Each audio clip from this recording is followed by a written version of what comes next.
Nous allons procéder simplement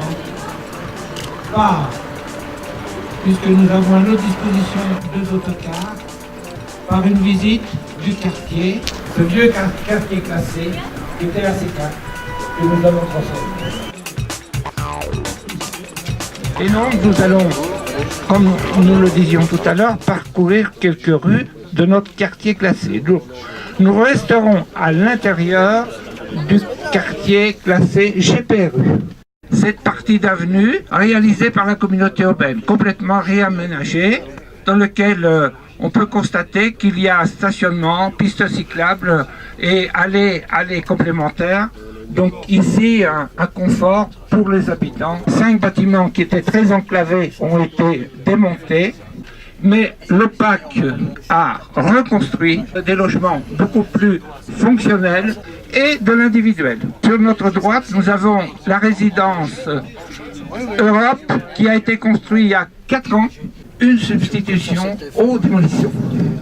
Nous ne sommes pas passés à côté des tours, mais au carrefour, on pourra voir l'amplitude de l'avenue de l'Europe. Cette avenue de l'Europe a raccordé le quartier social au quartier résidentiel. On a systématiquement des logements préparés à l'handicap. Donc il y a dans les petites maisons des personnes, dans celle que nous avons ici à gauche, c'est une grand-mère en chariot, on peut maintenir les gens à domicile. Sur notre droite, nous avons non seulement chauffe-eau solaire, mais chauffage géothermique. Donc c'est ce qui se faisait à l'époque à peu près de mieux au point de vue économie d'énergie. En face de nous, il y a tout le coteau de Champ-Bâtard. Mais tous les logements ont des chauffe-eau solaires.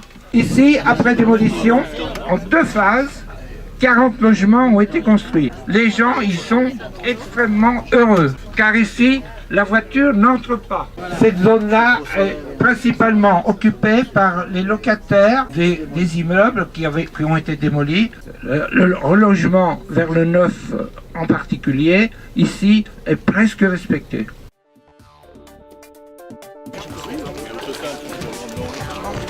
Ah mais j'ai connu l'ancienne CK. C'est une école.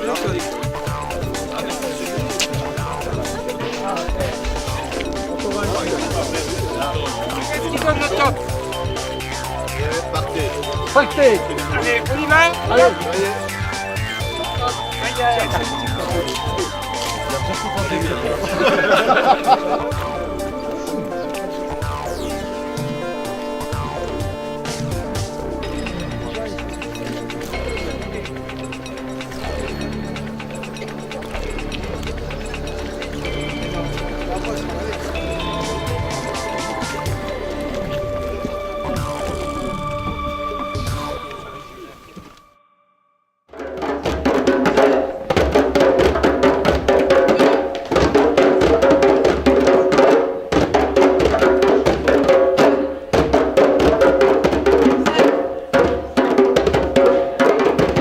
C'est vrai que ce quartier qui a donné l'image de Torcy, ce quartier construit par la communauté européenne du charbon et de l'acier, pour les sidérurgistes du CUSO, les métalliers du CUSO, les métallurgistes, qui était à la base une opération très intéressante, très novatrice, a trop rapidement basculé. Vers les années 89, puisque notre action commence ici, c'était vraiment difficile. Je le disais à M. le sous-préfet, la première année du mandat, une nuit sur deux, j'étais dehors, avec les gendarmes. Mais ça, c'est le passé. Ça y est. Et je crois que quand on est attaché à son territoire, on regarde de l'autre côté. Et c'est ce que nous avons fait. 20 ans, c'est rien, hein. C'est rien pour changer de vie. 20 ans. Mais c'est peut-être plus long pour changer des mentalités. 95% des Torséens sont des braves gens, quelle que soit leur origine. C'est pour ça que nous demandons d'être encore plus soutenus. Non plus maintenant, ça y est, nous sommes installés, on peut vivre, on peut animer, mais il faut dans tous les cas, les gens qui nous ennuient, je ne vais pas utiliser votre terme, soient remis à leur place. À partir du moment où on a construit une politique sociale avec des projets sociaux, on a fait de l'architecture, on a fait de l'urbanisme. Et c'est vrai que c'est jamais simple, mais franchement, l'État a assumé, pas que dans l'investissement, parce qu'il y a du fonctionnement, parce qu'il y a des actions, l'État a assumé. Peut-être qu'on est au bout d'une démarche, au bout d'une époque. En tout cas, je tiens, s'il vous plaît, à vous remercier. Vous remercier infiniment.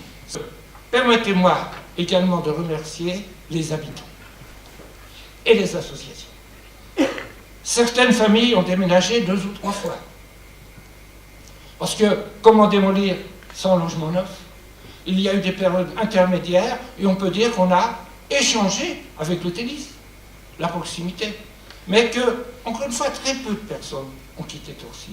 Mais je tire mon chapeau également à nos agents de la communauté urbaine et de la ville, qu'ils soient vides, quelquefois en retraite, mais qui ont contribué tellement à ce que nous puissions améliorer, et au CCAS qui est là.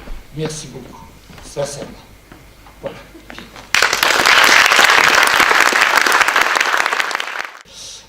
J'ai vécu quelques années au Creusot et j'avais souvenir de ce quartier de la CECA.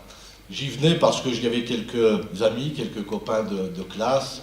Et effectivement, quand cet après-midi nous avons fait le tour en bus, je n'avais jamais fait aussi largement le tour de ce quartier rénové. Je vous assure que j'ai repensé à ces familles, parfois déracinées, à ces familles nombreuses, parce que c'était le cas à l'époque, et aux conditions de vie qu'elles avaient.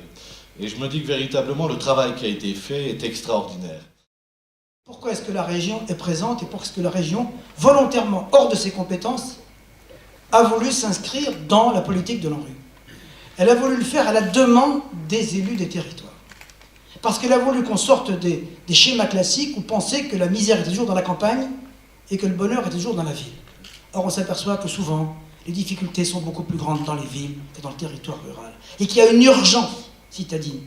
Urgence de logement, urgence de réaménagement de quartier, urgence d'humanisation. Et c'est à cette réponse que nous avons voulu apporter dans le cadre de la politique de l'ANRU. La région de Bourgogne est la première région en France, la plus forte à participer à l'ANRU. Cette réalisation, GPRU ici, à Torcy, est un marqueur. C'est un marqueur d'abord de reconstruction humaine, sociale. C'est un marqueur aussi donc, de rassemblement et c'est aussi un marqueur de diversification. Cette reconstruction, ce n'est pas seulement des rues et des ronds-points. On a d'abord vu les premiers espaces signés, ceux qui sont l'espace humain, l'espace famille, l'espace petite enfance, l'espace crèche, l'espace scolaire qui ont été construits. Donc c'est ensuite un marqueur humain. C'est un marqueur d'avenir aussi, parce que aussi bien au quartier Bourgogne qu'au quartier qu'on a vu tout à l'heure, avec la brique et le bois, on a voulu retrouver des formes intelligentes, plus douces de construction. Il faut que demain, nos villes soient plus ouvertes, plus végétales, moins agressives et moins consommatrices d'énergie. Vous allez y participer ici. La mobilisation générale des acteurs qui a été rappelée était essentielle parce que je crois qu'au-delà d'un programme de rénovation urbaine, d'habitat, derrière, tout le monde l'a bien précisé, il y a d'abord des habitants, des hommes, des femmes qui, quelquefois, ont vécu dans la difficulté dans ces quartiers. Et on a tendance, nous, et on a signé comme ça, à dire que le GPRU, c'est avant tout une aventure humaine. Une aventure humaine portée par des élus, par des habitants, par des élus de territoire très ancrés dans ces problématiques. Je crois que Roland, on se connaît bien, tu l'as dit, c'est de la passion, c'est de l'émotion même, Roland, dans cette vie sur ce quartier. Et je crois pour les élus de la communauté, puisque j'ai cette chance de succéder à d'autres présidents qui depuis longtemps ont mis en place le GPV, la rénovation urbaine, l'habitat dans ce territoire, pouvoir dire qu'heureusement que la solidarité de l'intercommunalité a joué, puisque finalement sur 5 quartiers, dans 3 communes, l'accent, David le sait maintenant, David Marty le sait bien, a été porté essentiellement et fortement, et grâce à la solidarité intercommunale, d'autres ont profité d'autres opérations, mais je pense que tout le monde avait conscience qu'il y avait un vrai enjeu social, un vrai enjeu d'aménagement et d'image pour toute notre communauté. Et derrière un programme de renouvellement urbain, il y a cette logique de solidarité, c'est bien évident. Il y a cette logique d'échange, il y a cette logique d'enrichissement, au sens moral du terme, qui vient de cette capacité à partager. C'est ce que vous êtes en train de réussir ici à Torcy, monsieur le maire, c'est que ce qu'est en train de réussir la communauté urbaine à travers ce programme. Et c'est ce à quoi nous sommes les uns et les autres invités dans nos différentes places et fonctions. Merci à tous.